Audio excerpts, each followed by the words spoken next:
नमस्कार, स्वागत है आपका बिहार समाचार में। बिहार में बारिश ने तबाही मचा दी है, चारों तरफ हाहाकार मचा है। तो वहीं मौसम विभाग के अनुसार बिहार में आज भी भयानक बारिश होने वाला है। साथ ही बिहार के कई जिले बाढ़ में डूब सकते हैं। तो वहीं जदयू में टूट होने लगा है। लालू यादव की पार्टी ने नीतीश सरकार के गिरने का ऐलान कर दिए हैं। तो आज की बड़ी खबरों पर बात करने से पहले आपसे अनुरोध है, कृपया वीडियो को एक प्यारा सा लाइक अवश्य कर दीजिएगा। आपका लाइक करना ही हमारी मेहनत का फल होता है। बिहार में भयंकर बारिश से तबाही मच गई है। तो वहीं बाढ़ के पानी में डूब रहा है बिहार, लेकिन खतरा अभी टला नहीं है। कहा जा रहा है कि आज भी बिहार में भयंकर बारिश होने वाली है। देखिए, बिहार के 12 जिलों में सबसे ज्यादा खतरा है। यहां पटना सहित 7 जिलों में ऑरेंज अलर्ट जारी है। तो वहीं बिहार के अन्य जिलों में भी बारिश की बात कही गई है। देखिए, मौसम विभाग के अनुसार बिहार के पटना, बक्सर, कैमूर, जहानाबाद, रोहतास, अरवल, भोजपुर, सुपौल, अररिया और पूर्णिया में आज भयानक बारिश होने वाली है। उसके साथ ही आज बिहार के किशनगंज, मधेपुरा, सहरसा, कटिहार, भागलपुर, बांका, जमुई, मुंगेर, खगड़िया और अन्य जिलों में आज भयानक बारिश होने वाली है। जरा संभल कर रहिएगा। साथ ही बिहार में तेज वज्रपात को लेकर अलर्ट जारी कर दिया गया है। कहा जा रहा है कि अभी 2 से 3 दिन बिहार में बारिश होती ही रहेगी। बिहार के अधिकांश नदियां उफान पर है। गंगा नदी भी अब तबाही मचाने को तैयार है। तो वहीं गंडक, बूढ़ी गंडक के साथ बागमती भी उफान पर है। लाखों लोगों का संपर्क भंग हो गया है। रेलवे ट्रैक के किनारे शरण ले रहे हैं लोग। गंडक, बूढ़ी गंडक और बागमती के साथ साथ नेपाल से आने वाली नदियों में उफान से उत्तर बिहार के चंपारण, सीतामढ़ी और मुजफ्फरपुर में बाढ़ की स्थिति उत्पन्न हो गई है। पूर्वी चंपारण के 6 प्रखंड के कई गांव बाढ़ में डूब गए हैं। पश्चिमी चंपारण में गंडक से सटे इलाकों में बाढ़ का पानी फिर से फैल गया है और कई के घर डूब गए। और जिले की 3 प्रमुख सड़कों पर तीसरे दिन भी आवागमन ठप रहा है। तो वहीं बेतिया में गंडक के पीपी तटबंध के 2 ठोकर क्षतिग्रस्त हो गए हैं। और ठोकर के लगातार क्षतिग्रस्त होने से गांव के लोग बाढ़ के दहशत में हैं। लोग डर डर के जी रहे हैं। तो वहीं मोतिहारी के बंजरिया में टूट गया है तिलावे नदी का बांध, जिससे गांव में पानी फैल गया है। चारों तरफ तबाही का मंजर जारी है। और शिवहर के बेलवा में बागमती का सुरक्षा बांध 50 फीट से ज्यादा तक टूट गया है, जिससे आधा दर्जन से अधिक गांवों में बाढ़ का पानी फैल गया है। ये गांव डूब गए हैं।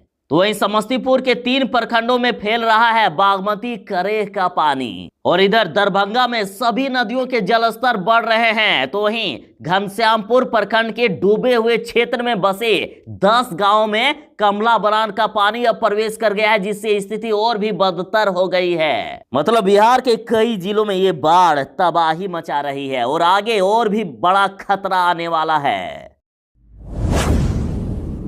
तेजस्वी यादव ने कहा है कि बिहार में भ्रष्टाचार रूपी गंगा ने तबाही मचाई हुई है। खुद मंत्री और सत्ताधारी एमएलए खुलेआम स्वीकार कर रहे हैं कि बिना रिश्वत दिए कोई बाबू साहब व अधिकारी काम नहीं करता है। बिहार में सरकार है ही नहीं। भ्रष्टाचार, कुर्सी लोलूप, सिद्धांतहीन और अराजक तत्व राज्य को चला रहे हैं। जरा आप आज तक का यह रिपोर्ट देखिए कि किस प्रकार से बिहार में भ्रष्टाचार हो रहा है। जब बिहार की करीब 10 करोड़ आबादी के करप्शन के कुशासन में फंसे होने का कबूलनामा आता है, कबूल करने वाले मदन सहनी समाज कल्याण मंत्री बिहार और ज्ञानेंद्र सिंह बिहार में बीजेपी के विधायक हैं, जो कहते हैं हम सिर्फ और सिर्फ अफसरशाही के खिलाफ में ये इस्तीफा दे रहे हैं। अफसरशाही बेलगाम और मंत्री करप्ट, बयान देने वाले कोई विरोधी नहीं।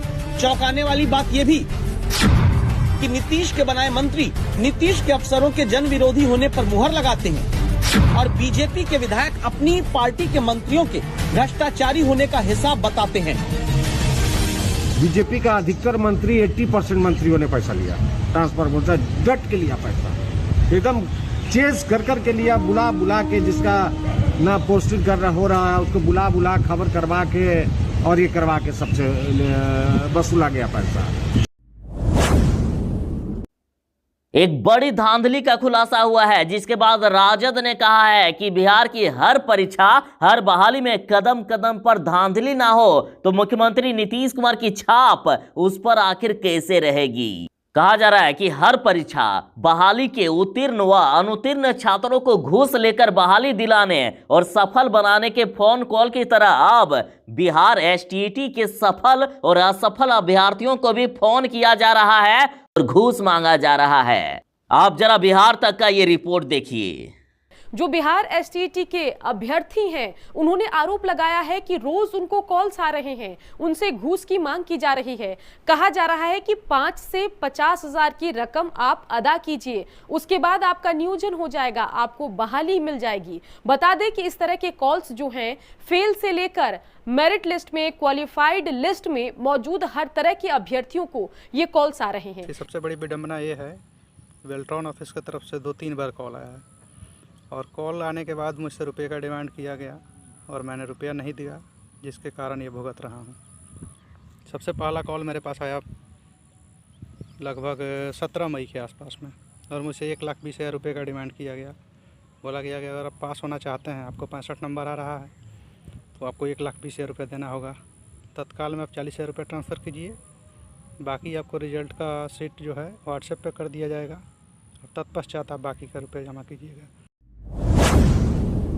कहा जा रहा है कि अब बिहार के मुख्यमंत्री नीतीश कुमार जी कमजोर पड़ रहे हैं। लगातार जदयू के नेता अब इस्तीफा दे रहे हैं। जदयू नेता मदन साहनी के तो इस्तीफे की बात हो ही रही है, उसके साथ ही राजद ने दावा किया है कि जदयू और बीजेपी के कई नेता हमारे संपर्क में हैं, वे जल्द ही पार्टी को छोड़कर हमारे साथ आएंगे। और जदयू सुप्रीमो नीतीश कुमार भले ही मुख्यमंत्री बन गए हैं, लेकिन इस बार वे तीसरे नंबर की पार्टी हैं। अब वो दम नहीं रहा, अब लगातार ही दर्द सता रहा है तीसरे नंबर की पार्टी होने का।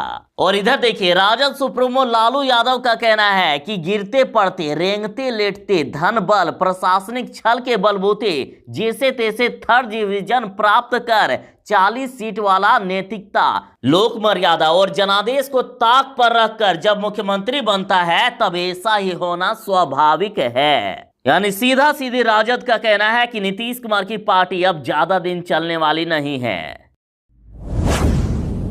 बिहार में कई नदियों के साथ अब गंडक नदी भी तबाही मचा रही है। गंडक नदी विकराल रूप धारण कर चुकी है। तो वहीं बात करें गोपालगंज की, तो गोपालगंज के अधिकांश गांव डूबने के कगार पर हैं। गोपालगंज में कई के घर द्वार सब कुछ डूब गए हैं। लोगों की जिंदगियां अब तबाह हो रही है। लोग अपने घर द्वार को छोड़कर किसी सुरक्षित स्थान पर भाग रहे हैं।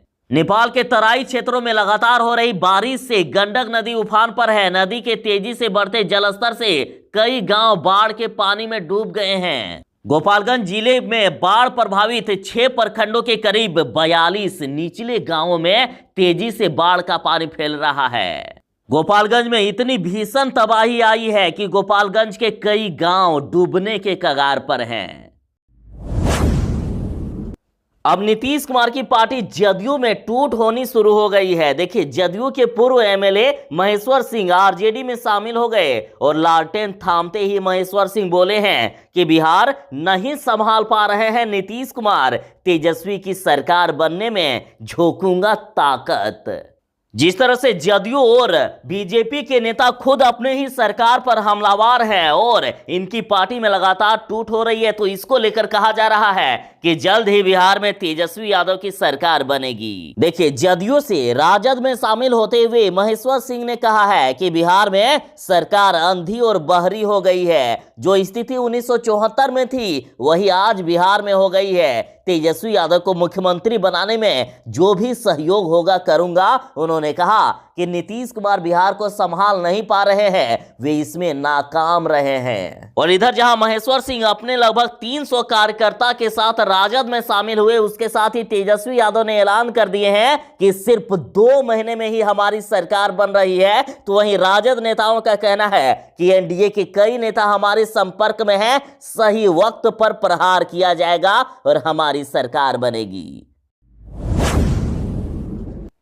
बिहार के मुजफ्फरपुर में बाढ़ से तबाही जारी है। यहां बागमती नदी विकराल रूप धारण कर चुकी है और कई गांवों को डुबा चुकी है। देखिए, बागमती बांध के अंदर बसी ओराई प्रखंड की 5,000 और कटरा की 30,000 आबादी चारों तरफ बाढ़ से घिर गई है। आप तस्वीर में देख सकते हैं कि कितना भयानक नजारा है कि लोगों के घर द्वार सब कुछ बह जा रहे हैं। देखिए, मुजफ्फरपुर में इतनी भीषण तबाही आई है कि बागमती नदी में उफान के कारण परियोजना बांध के भीतर बसे मोहनपुर, बांसघट्टा, बकुची, पतारी, अंदमा, नवादा, गंगैया समेत अन्य गांवों के करीब 5,000 परिवार की 30,000 की आबादी चारों ओर बाढ़ के पानी में घिर गई है। कब यहां लोगों के घर बह जाए कोई गारंटी नहीं है। इन गांवों के करीब आधा दर्जन स्कूल, आंगनबाड़ी केंद्र समेत कॉलेज, पावर ग्रिड, गोदाम सहित लोगों के घरों में पानी घुस गया है। यहाँ के लगभग 150 घर बाढ़ के पानी में डूब चुके हैं। तो वहीं बांसघट्टा के नया टोला के करीब 100 से 500 परिवार के ऊपर की आबादी चारों ओर पानी से घिर चुकी है। यहाँ तबाही का मंजर इस कदर है कि घरों के आंगन में 2 से 3 फीट पानी भर चुका है। बिहार के एसटीईटी रिजल्ट को लेकर बड़ा खुलासा हुआ है। सीधा अभ्यर्थियों से पैसे मांगे जा रहे हैं, घूस मांगे जा रहे हैं रिजल्ट बनाने के लिए। और खबरों में तो यहां तक कहा जा रहा है कि कई अभ्यर्थी जिन्होंने पैसे नहीं दिए हैं उनको फेल कर दिया गया है। और बिहार तक की रिपोर्ट में ऐसे कई ऑडियो वायरल किए गए हैं जिसमें ये साफ दिख रहा है कि सीधा अभ्यर्थियों से पैसे मांगे जा रहे हैं। तो वहीं राजद ने भी इस मुद्दे को उठाया है। तो वहीं देखिए, इसके रिट्वीट में क्या कहा जा रहा है कि बिहार में चोर दरवाजे से आए लोग राज चला रहे हैं। तो वहीं एक ट्विटर यूजर लिखते हैं कि नीतीश कुमार की सरकार जब तक रहेगी तब तक सभी परीक्षा में धांधली होती रहेगी, पैसा लगाओ और नौकरी पाओ, यही है नीतीश सरकार। तो वहीं प्रमोद कुमार ठाकुर नामक ट्विटर यूजर लिखते हैं कि हमरा तो डुबा दिल को ये नीतीश चचा। और रिजल्ट को लेकर लगातार अभ्यर्थियों के साथ जनता का भी आक्रोश बढ़ता ही जा रहा है सरकार के प्रति।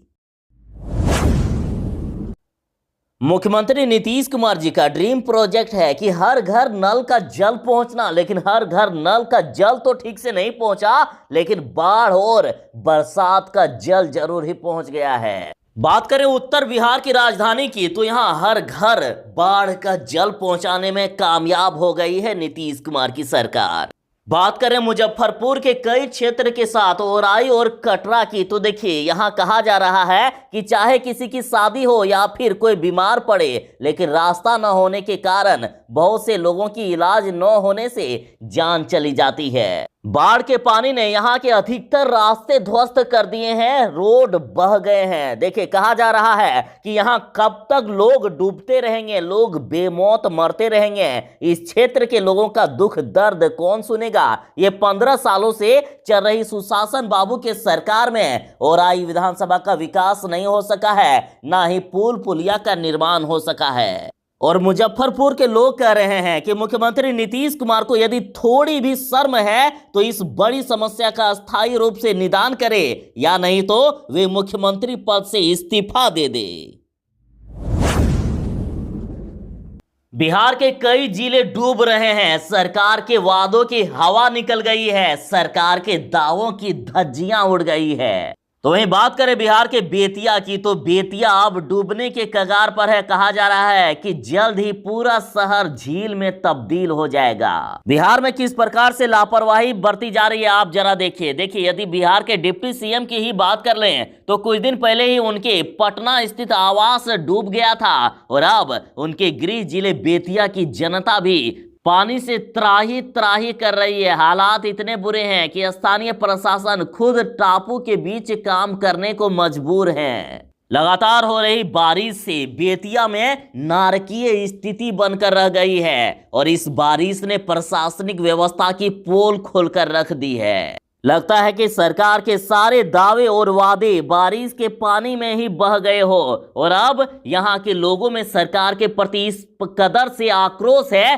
कि ये कह रहे हैं यदि नहीं संभल रहा है बिहार तो छोड़ क्यों नहीं देते हो गद्दी। आखिर कब तक हम यूं ही नरक की तरह जिंदगी बिताते रहेंगे।